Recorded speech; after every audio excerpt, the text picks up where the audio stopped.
Welcome everyone. I think we've given folks a few more minutes to log in. As I said to the folks that are already in the meeting, our typical structure today, back to the presentations with some resources. We'll be spending, for those of you who haven't kind of seen the way we're doing these webinars, is 15 minutes or maybe 20, just kind of depends on the materials, but 15-20 minutes on the materials today. It's inclusive post-secondary educational institutions in Wisconsin, a little bit broader topic than I'd intended because there were some interesting things that came out of that, and some resources we'll share with you. And then we are recording this section, and then we'll stop recording, and we'll make sure we're not recording during question and answer, another 15 minutes or so, or however long it takes to answer questions. And then after that, we can have another 15 minutes of community sharing for anything that folks are doing. There's a lot going on this fall. Welcome everybody here. And again, tonight is about inclusive post-secondary educational institutions in Wisconsin. We're going to do one over Minnesota and probably Iowa and Illinois as we go through the months. And but we wanted to start with Wisconsin simply because that's where we're at. So let me pull up and share with you the presentation, and we'll get started. If anybody needs anything, raise your hand, and I've got everyone muted. So if you need anything, let me know. And let me know also if you have any trouble seeing the materials. We try to make them as big as possible. If you can't, please log on to the website or the Facebook page. Website's probably easiest to find. And underneath our pathways, blogs, we have inclusive post-secondary stuff there, and you can download this same exact PDF that I'm going to be using. It's a lot of material, and maybe your screen size or whatever's going on, it might be a little hard to see. I'll zoom in as much as possible. Okie dokie. Let's get the share up here. And you should be seeing, hopefully, the presentation. Thumbs up if you can. Excellent, excellent. All right. Get into college. Welcome. This is our, I don't remember how many webinars we've done, but this is one of our evening ones. We are switching things up. We're doing the next one will be at noon at lunch and learn, if you will. And we don't have a topic for that one yet, but because we just haven't picked one, but we will. And I think it'd be a lot of fun. So hopefully folks can come to that one as well. College options in Wisconsin. Now we're going to focus on inclusive programs, but again, we have some things that kind of branch out a little bit, and I felt like we needed to include them on our chart. So let's get moving. I don't want to beat a dead horse at all. I want everyone to understand, though, why it's important for people with disabilities to get degrees, why, or credentials, or whatever they might want to get. The fact is learning after high school, lifelong learning, in fact, but learning after high school, getting a credential is very important. It's important for independence. It's important for having options for making better money. And the stat up there is essentially anyone with some kind of credential, if you're holding a bachelor's degree in particular, $84 extra a week. You're almost doubling your weekly salary, which means you're doubling your salary for the month, and therefore your salary from the time that you get the credential. There's a lot of reasons to be in school for those who are graduating high school: connections, community, a sense of purpose. Speaking to my daughter today, and she was talking about how purposeful she feels being a teaching assistant in her class now. It's really been helpful for her to get out there and to be that person that others rely on, others learn with. You're also building the skills that your employer wants, right? You're going and showing them that you have learned that skill and that you can do that in a job setting. Hope this also helps you find a job that you like, that you love, a career, not just something you tolerate. There are reasons to have jobs that you just tolerate, but there are never any reasons to be stuck in a job that you don't like. Getting a credential can help you with that. Let's move on. I wanted to stress this as we went through the summer camps. I think we wanted to make sure that everyone there knew there's no right way, there's no right path for someone to go to college. This is not a sprint. It's a long distance race. For some of us, it takes longer. For some of us, we have to have more supports. For some of us, we need to be careful about our pacing. We need to be resilient. What's the best fit for me? It's not always for someone else. And I think that really is important when thinking about universities, colleges, and credentials. The fit has to be there for you to be supportive, to be the thing that you want to do. Fit is really important. This is a slide you might have seen when we talked about the different types of post-secondary educational opportunities. 2-year, 4-year college, apprenticeships. Today, we're going to talk about inclusive colleges, almost exclusively. Job training, internships, volunteers, all kinds of different ways for you to continue your journey to make yourself a career you care about and love. I've got some examples there. I want to point out that in inclusive colleges, this list that we're going through is, most of them are on the Think College website, thinkcollege.net. Just do a search for your state. Most of them are on there, but as we have found out, there are new programs coming up all the time, coming online, and they're not necessarily on the Think College. So my list will include more universities, more opportunities, and a broader look at some of those opportunities that kids have that are inclusive. Not to say that Think College is not a very good resource. It's a fantastic resource. It's just that they can't keep up with the pace of the new programs. All right, again, how to pick the one that's right for you. Find what you're interested in. Choose the kind of classroom you prefer. Do you want hands-on learning, classroom learning? Do you want virtual learning? For some people, that's very good. Make sure you get the supports that you need lined up and ready to go. Decide if you want to live on campus, at home, maybe in an apartment off campus. Those are big decisions. Do you want to leave where you are now, maybe with a support system that you have, and going into a new town or a new city? And today I was just talking with some folks about the difference between a large campus and a small campus. That can mean a lot to people. Some campuses feel very homey. Some campuses are very big. If you want a big campus, visit, make sure you like that. If you want a small campus, visit that and make sure you really like that. And the last thing I'm going to say is all the other things around campus. What kind of things do you want to do with your life when your free time? And of course, here in the La Crosse area, we have folks that are doing lots of different kinds of outdoor activities, and that's a big draw. Okay, what types of higher education are inclusive? Many of the inclusive programs really cater to those folks that have intellectual disabilities or developmental disabilities. Now, what that really means is that many of them focus on extended learning of high school, where they're providing social skills, job preparation. Sometimes they're limited in the kind of programs that they have. Maybe they have a core curriculum and then 3 or 4 different paths or tracks that you can go into, or specializations in your study. Most of these are made for students with cognitive disabilities. Not all, but most of them. Some of them are inclusive to the point where they include people with cognitive disabilities with the social skills and the prep. And as they gain those skills, then they move into a traditional degree program that gives them a bachelor's degree or an associate's. Many of these are certificates or non-credit programs. You're essentially auditing classes.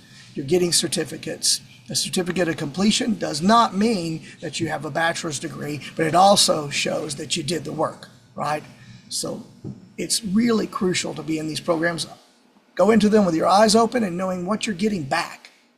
A lot of what you're getting back is extended skills and job training, and then preparation for a career. Some go further, some don't go quite into those areas.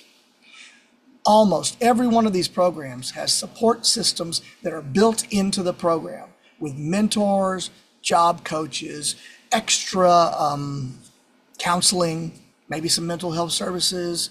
The peer mentor or peer navigator is really a crucial role. Usually one that's taken up by other students at the university, social workers, special education majors. I think we have some physical therapists and occupational therapists who've been fantastic peer mentors. job coaches, other things like that. Lots of resources, not just tutoring and some accommodations. These are programs that are modified, let me say that again, modified to fit the level of the student that's there. Most bachelor degrees, it's about accommodations. It's not about modifications of the actual coursework. There's some examples. Some of you may know. We're going to talk about these more. I'm not going to go through them. Again, highlight that most of these are on the Think College list, but I added a few. I've got a comparison chart, and I'm going to pull that up in just a second. But I really want to highlight a couple of things and say this before I go through that chart and to make sure that everyone's paying attention to them as you see them. It is important that you're comparing each type of facility, each type of institution, each type of program, each type of cost, that you're comparing apples and apples and not oranges. What do I mean by that? For whatever reason, there's a lack of standardization on how universities tell you what the cost of your experience might be. And many of them have tuition.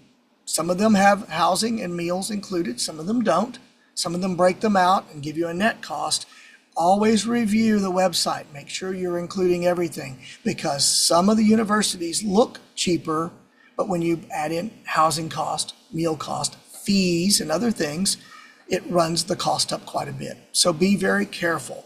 Don't think that because one institution looks really expensive and another is very cheap, but then you actually look at all the rest of the cost and maybe they're even closer than you thought. Okay? Every one of these programs has open houses and opportunities for tourists. It is crucial if you're going to go into any program, any college program for any child to visit.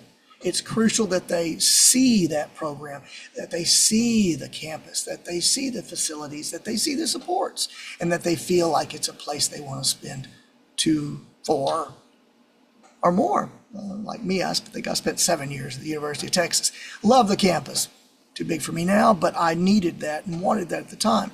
You might be there for a while. You may decide you want to go to graduate school at that campus. You need to love it. You need to make sure that it's the place that you belong. Always visit. By the way, go in the morning and don't go to 2 different colleges in one day. I've found that teenagers in particular are a little worn out in the afternoon after seeing one college experience with our summer camps, as well as my own personal experiences. Go to one campus a day to visit. Don't stack them all together. I know you may not have that much time, but it is important that you make that decision with an open mind and an open attitude. Sometimes the meetings and the going on a campus tour in the afternoon is a little tiring and can be a little worrisome. Let me stop sharing this and go over to the chart, and we'll go through these programs.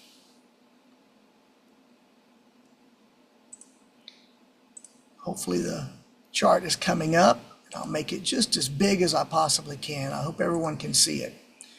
Could you give me a couple of thumbs up if you can see it there? Folks, yeah. I think you can. All right, let's try that. Hopefully you can see it, and it's big enough. It's a lot of information, but mainly everybody's screens are a little bit different. So is mine. I'm going to go through this list fairly quickly because you're gonna have it available to you to look over. I'm always open for to ask questions about each one of these different programs and to steer you into the right direction if you have questions for them. We have contacts at every one of these schools, and we can definitely make sure you're talking to the best person there to answer your questions. So let's get moving on them. The first one is Campus Connect. Now, Campus Connect is one of the programs we've included here. However, it is actually only for students in the Madison Metropolitan School District. So Madison school districts send students to Madison College through this program. So if you're not at Madison Metro, you're not going to be able to take part in this program, but we certainly hope to see more of these come and be created in the future. Again, its focus is relevant post-secondary academic preparation, right? And you can see that the cost is nothing because this is paid for through IDA funds. I think it's part D or C, doesn't really matter. But they're IDA funds for those who are doing basically dual credit or dual work. It's a wonderful program run by wonderful people. And again, Campus Connect through Madison Area Technical College, but for students that were in the Madison Metro School District and graduated or about to graduate from that.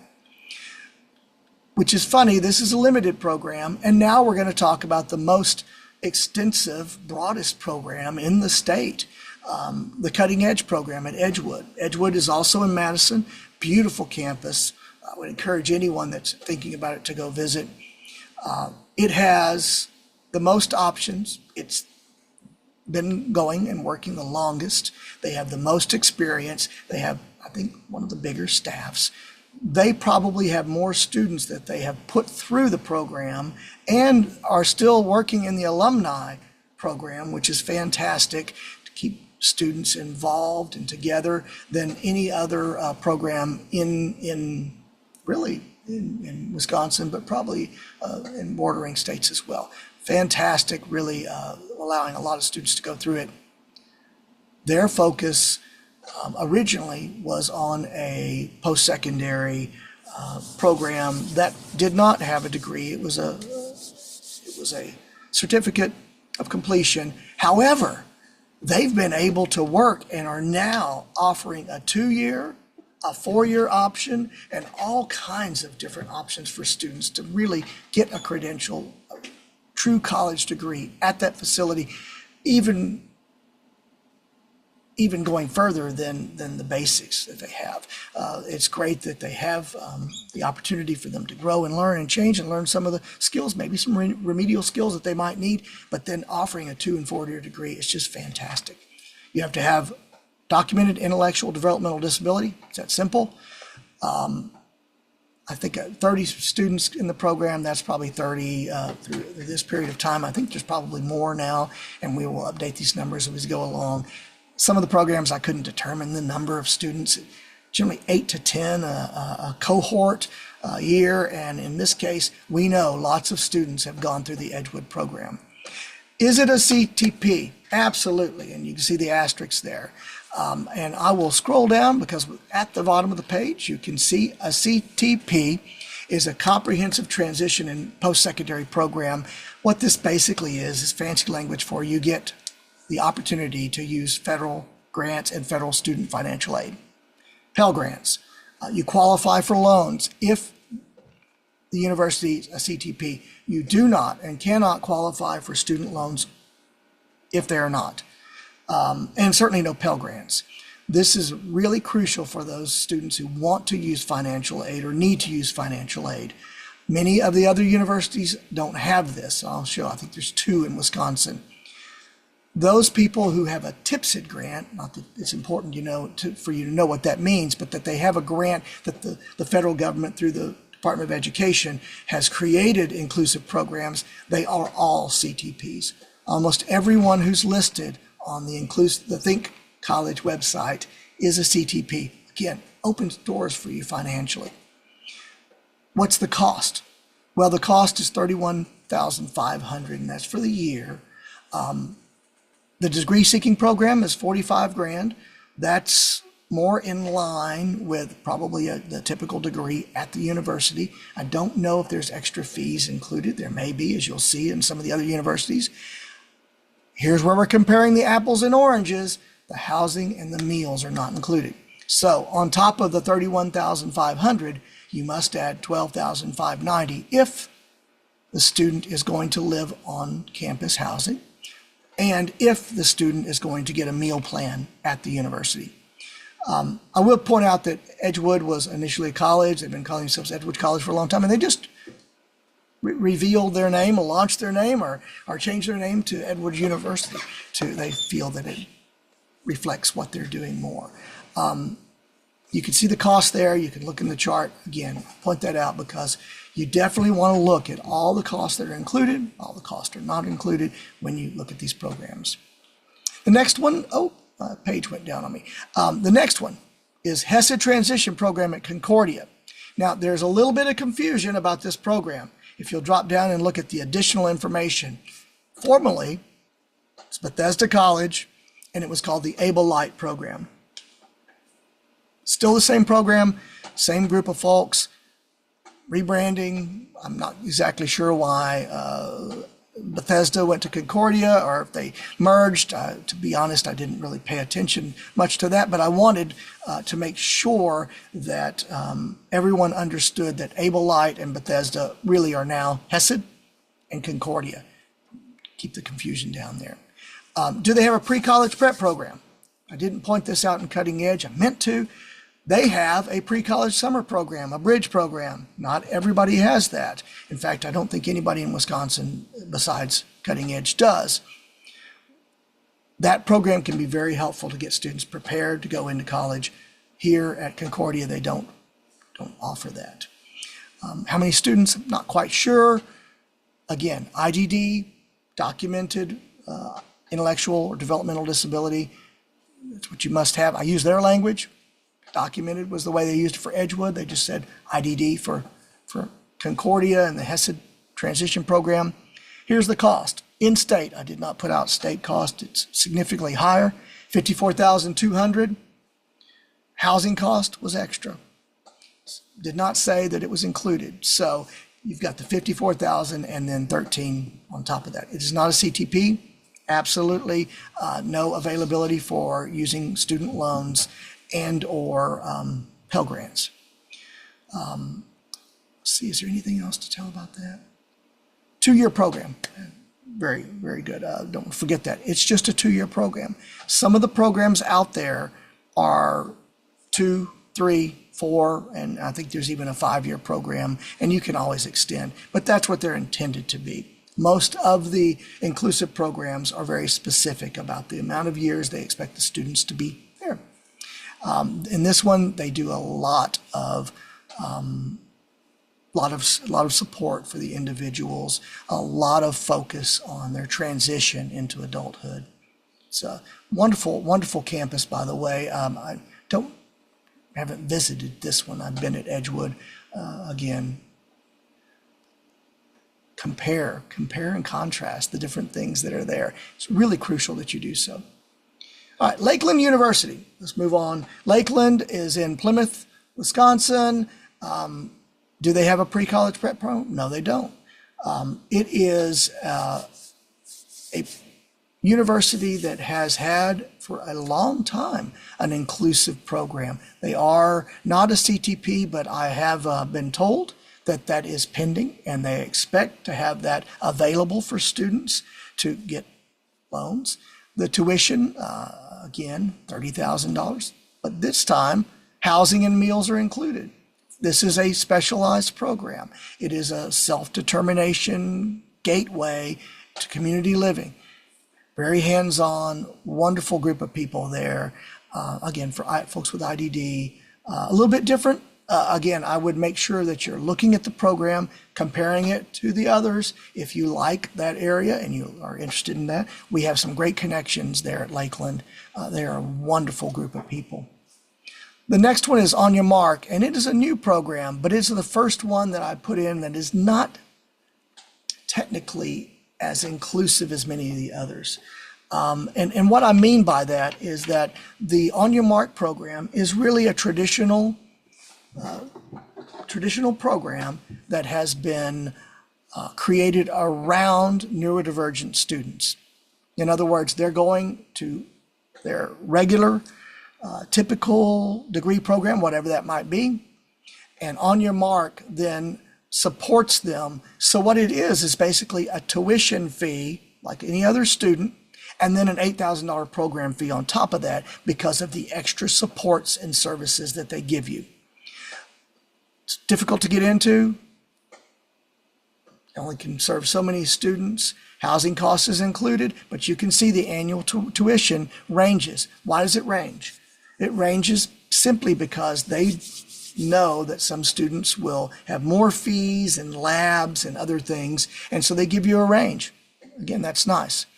Nice to see that. However, look at the program and look at the cost. Base level program is $67,000 plus the $8,000 tuition program fee that's above tuition. Pardon me. Let me make sure I clarify that.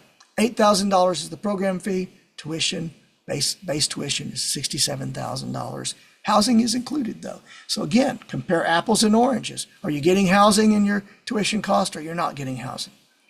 Interdisciplinary approach. They have lots of staff who are at the university that are then helping the program. Wonderful, but again, it's not for anyone that is not neurodivergent, specifically autism, ADHD. They are really primed and ready to support people on those areas. I'm going to talk about Shepherd's College now, and Shepherd College is one that I will bring out particularly because it is a private institution, and so they have very different rules they follow. And you'll see that everything here is kind of listed differently.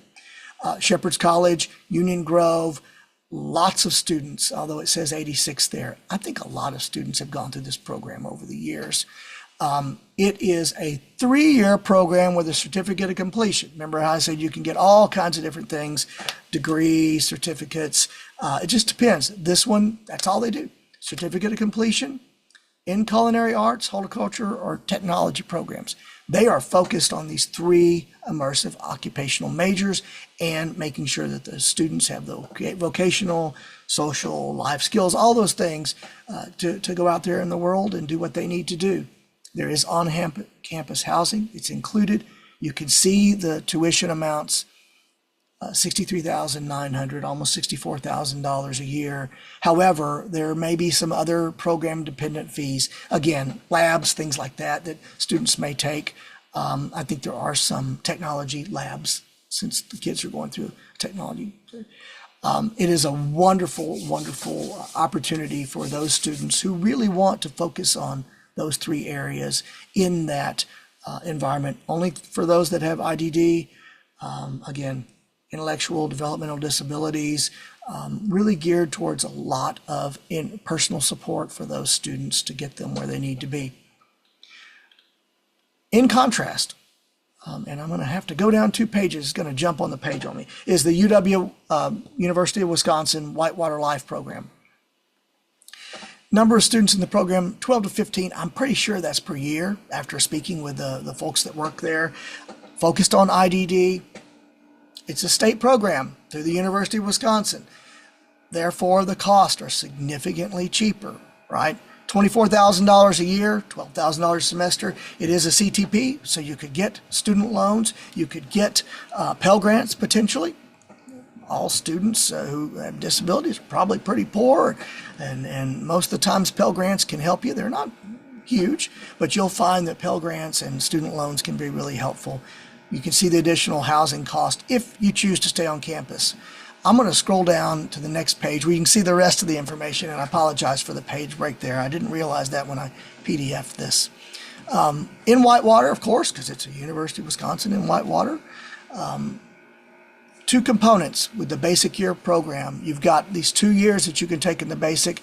You could spend another 2 years that are really about growing, learning, and focusing on employment. So they've kind of split their program up and allowed students to have a 2 or a 4-year, depending what really fits them.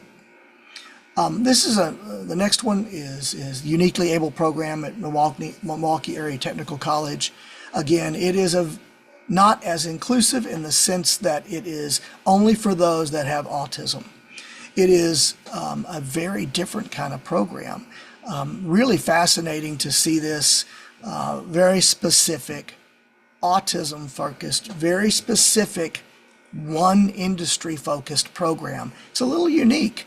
It's also $5,000 a year. Most of the folks that will be going there are not going to stay on campus. They don't have campus housing. It's not available.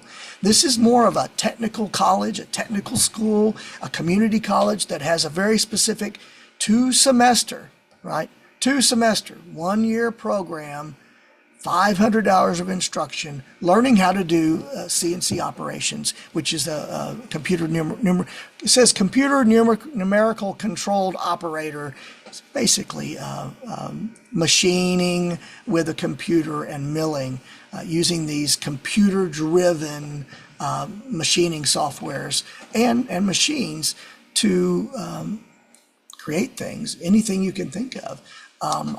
It's fascinating to think of the students going into a machine shop with some of the concerns you hear about safety.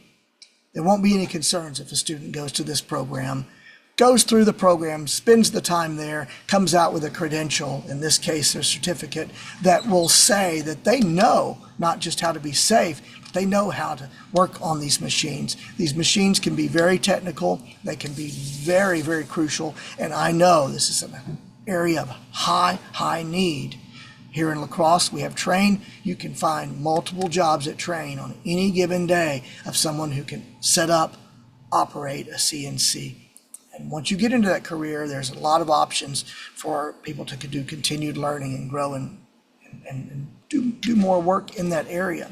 Again, only for students with autism. And in fact, this would be, it says, according to the DSM-5, which this manual is how you diagnose and rate levels of autism. Some may not agree with that. However, we have the DSM for a reason, and level 1 autism is those who are, for lack of any better word or thought and concept, higher functioning and more capable to work in a computer industry. So those are really important, and that's all the inclusive and to specific autism programs in Wisconsin that we have. And I'm going to stop sharing and go back to the PowerPoint real quick. Bear with me with the technology here. Yay, there we go. Oh, it's not going forward. Sorry. Aha. So to sum this up and to just kind of wrap up and think about this again, get on my soapbox about being careful. It's important for us to talk about inclusive programs. It's also important for us to talk about the similarities towards typical programs. All of the universities have to have disability access, disability resource centers. They're called all kinds of things. Every university has that. If someone has gone, any student has gone and needs support, say with testing, quiet rooms, all kinds of different accommodations, not modifications, but accommodations. Every university has that. Don't think that every student needs to go into an inclusive program that's just made for someone with IDD. Many students can still go to tech schools like Western Tech here in La Crosse and other places and get accommodations to help them get through. So don't disregard that as an avenue for your student, your loved one, or maybe even you to go to, because it's a possibility. I also get on my soapbox about the cost of public versus private school. You saw the tuition difference between Shepherd private school and Whitewater, UW Whitewater, right? Almost double. However, almost every private school has scholarships and tuition breaks and help for their students once you get into that college. So I would say that if you really love a private school near you and you want to go to that college, you apply and then you get a financial aid award. Then you can compare that to another university to get the true cost, because some private schools can actually be cheaper or on par with public schools. Don't just look at the sticker price. It's that simple. Shop around, check out these costs. Sometimes they vary and sometimes it can be quite different to you. Just be careful of that. Here's all of our information, website. Of course, you found us in some sense or another. So you know you either looked at the website or found our Facebook page. We're also on LinkedIn. And coming quite soon, we'll have all of these webinars up on YouTube. We're coming up on time now, so I am going to double check participants. I can't quite see all of y'all when I have the other presentation up. So let me check real quick. And I don't see any hands or questions. So what I'm going to do now is stop the share. And as we always do, once the presentation is over, then we're going to stop recording and we are going to take some questions and then talk about some community events and share a little bit.